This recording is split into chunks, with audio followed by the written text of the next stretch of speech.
Hi guys what's up, I hope you all are fine.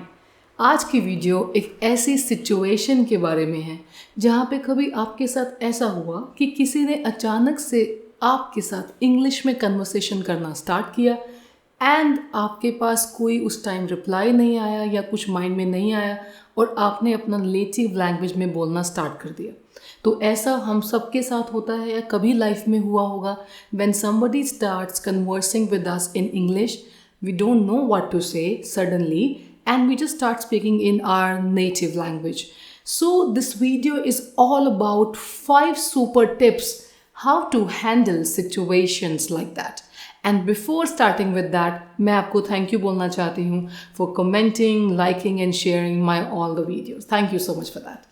चलिए शुरू करते हैं top 5 tips and the ways कि किस तरह से आप इन situations को easily handle कर सकते हैं। My tip number 1 and the first super tip is, कभी अगर ऐसा हो, if somebody starts speaking with you in English and you get no idea out of it, so please don't panic at that time. देखिए, जब हम nervous हो जाते हैं, जब हम पैनिक हो जाते हैं, हम ज़्यादा मिस्टेक्स करते हैं और हम कम्प्लीटली वो चीज़ करते हैं जो हम कभी अपने आप से एक्सपेक्ट नहीं करते। It happens in this situations. If you freeze in this time, if you get panicked in this time, आपसे गलतियाँ होंगी या आप एग्जैक्टली वो नहीं करोगे जो आप अपने आप से एक्सपेक्ट करते हो। So don't panic guys, don't freeze, understand one thing, English is a measurement of your language proficiency to articulate. It's not a measurement of your intelligence. It's not going to measure your intelligence. आप कितने intelligent हैं ये English से decide नहीं होने वाला। तो बिल्कुल भी पैनिक मत करिए, घबराइए नहीं उस टाइम पे। सिर्फ कोशिश करिए कि आप नॉर्मल रिएक्ट करिए। The way you speak, just try to speak like that. My second super tip in that situation is try to listen to the person carefully. Generally ऐसा होता है, हम मिस्टेक्स कब करते हैं, हम ऐसी गलतियां कब करते हैं, ऐसी सिचुएशंस हमारे साथ कब आती हैं जब हम ध्यान से सुनते नहीं। It's always said by the psychologists and scientists, if you are a good listener, you're going to be a very good speaker. अगर आप ध्यान से सुन रहे हैं तो आप उसका आंसर भी देना कुछ ना कुछ स्टार्ट कर देंगे। बट अगर आपने सुना ही नहीं, यू आर ब्लैंक बिकॉज आपको पता ही नहीं कि मुझसे पूछा क्या गया या मैं इंटरेक्शन कैसे स्टार्ट करूँ। So these problems can be easily overcome with this particular thing, that try to listen to the people very, very carefully. My third super tip for today, and that is speak basic verbs, basic words. देखिए, जब आप English सीख रहे हैं या मान लीजिए आप नहीं सीख रहे हैं, हम अपनी कंट्री इंडिया में जब हम हिंदी बोलते हैं उसमें हम साथ साथ कुछ वर्ड्स इंग्लिश के भी बोलते हैं। एक बहुत कॉमन एक ट्रेंड है यहाँ पे कि we are English now, we are speaking English, we are speaking Hindi, हम दोनों को मिक्स करके शुरू कर देते हैं। So that's okay and I would give you a go with that. क्योंकि अगर आप ऐसा करते हैं, मान लीजिए आप बेसिक वर्ब्स बोलते हैं, लेट्स से आप बोलते हैं कि मुझे जाना है और मैं आपसे पूछना चाहता हूँ कि सो ये बेसिक है, I want to ask you about and I want to go to that place and I want to know more about this. So going, coming, eating, sleeping, drinking, whatever daily usage words we have, वो आपको ज़रूर आने चाहिए। If you know these verbs, आप इनको भी use करके English में बोलना स्टार्ट कर सकते हैं। And if you just start speaking with that, मान लीजिए आप बेसिक वर्ड्स में बोलना स्टार्ट करते हैं, सो समहाउ आप चाहे ब्रोकन इंग्लिश बोल रहे हैं, that's okay. One more thing I would like to share with you over here and that is कि जितने भी अमेरिकन्स हैं, कैनेडियंस हैं and those who have English as their native language, they are also not grammatically correct. Yes, इस बात को समझिए कि कोई आपकी ग्रामर को चेक नहीं कर रहा, आपका मीनिंग क्या निकल रहा है, आप क्या सेंस में बताना चाहते हैं अपने आइडिया को, that is important to convey. इसलिए बेसिक वर्ड्स पे अगर आप रहेंगे, बेसिक वर्ब्स को यूज़ करेंगे तो आप अपने मीनिंग को, अपने सेंटेंस को, अपने आइडिया को बहुत अच्छे से एक्सप्लेन कर पाएंगे, which will give you confidence to speak better in the next conversation अगर आपकी लाइफ में दोबारा होगी। Now my tip number 4 for you, try to use some introductory phrases.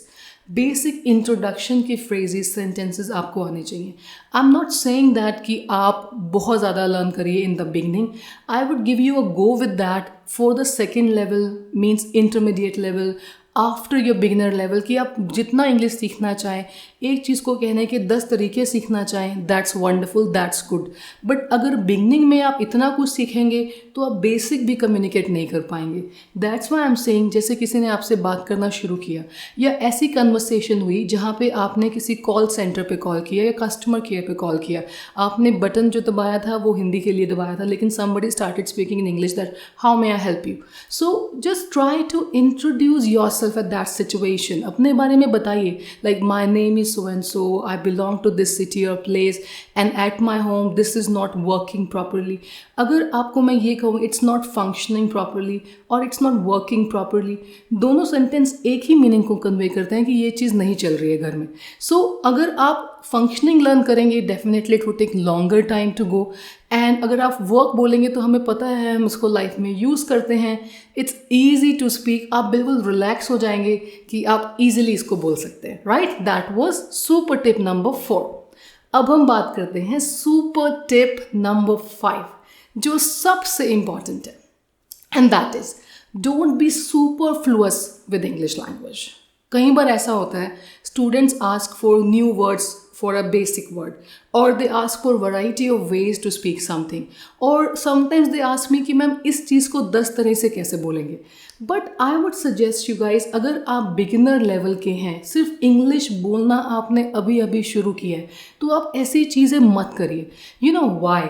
Because हमारी जो ह्यूमन मेमोरी है, साइकोलॉजिस्ट इस बात पे बहुत स्ट्रेस करते हैं कि हमारी पैसिव मेमोरी को एक्टिव मेमोरी में लाने में बहुत टाइम लगता है। जैसे आपने कोई एक वर्ड पहली बार सीखा, जब तक आप उसको 6 to 7 टाइम्स रिवाइज नहीं करेंगे आप उसको अपनी कन्वर्सेशन में नहीं यूज़ कर पाएंगे। लेकिन जो वर्ड्स आपने सुने हुए हैं इन द पास्ट उसको आप ईजिली यूज़ कर सकते हैं। With this I mean to convey you that अगर आप वो वर्ड्स यूज़ कर रहे हैं जिनके बारे में आप ऑलरेडी क्लियर हैं, आपने ऑलरेडी वो वर्ड सुने हुए हैं, जैसे I want to say that, I want to ask you about this, I have an issue with this thing, और I have a problem at my home with this particular refrigerator और washing machine.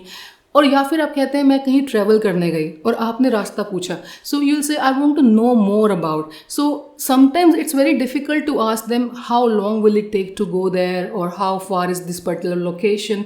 We don't know exactly the real way, the real sentences of speaking the same thing, but I can also say that I want to know about this destination, this road, this location, this beach. So it's very easy for me, मैं अपने language के हिसाब से, अपने basic level के हिसाब से अपने आइडिया को कन्वे कर पा रही हूँ।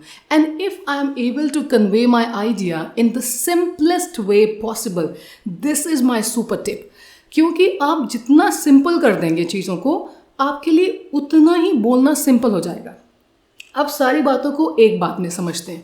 अगर आपको चीज़ों को कॉम्प्लेक्स तरीके से प्रेजेंट किया जाए इंग्लिश को, तो आप उसको टफ मानते हैं। बट इफ़ आई से इट्स बहुत आसान है, बहुत इजी है, आराम से चलिए, गो विथ सिंपल थिंग्स, आप उसको इजी समझ लेते हैं। साइकोलॉजिकली आपके माइंड पे इम्पैक्ट आएगा कि मैं कुछ ना कुछ बोलना शुरू करता हूँ because it's very simple and easy. Getting the point, take it simple, take it light, travel light, go with the things simple. जैसे हम कहीं ट्रैवल करने जाते हैं, right, and we have back packing. So अगर हम बहुत कुछ अपने ऊपर ले लेते हैं, जैसे we have 2 bags with us, 3 with us, तो हम ट्रैवल को एन्जॉय नहीं कर पाते हैं। सिमिलरली विद इंग्लिश, अगर आप उसको सिंपलेस्ट वे में बोलना शुरू करेंगे आपके लिए बहुत आसान है। There is not much load on your mind to recall the words, to recall the grammar, to put it in a sentence and then come up with the things.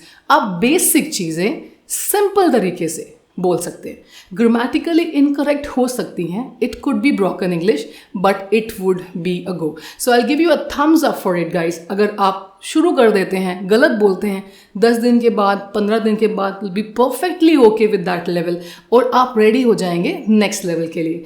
I hope आपको ये video बहुत पसंद आएगा, and I also know that कि आप ऐसी चीज़ों को जानना चाहते हैं कि रियल लाइफ में आप किस तरह की प्रॉब्लम्स फेस करेंगे। So I will get back to you with one more problem next time. Thank you so much for watching it.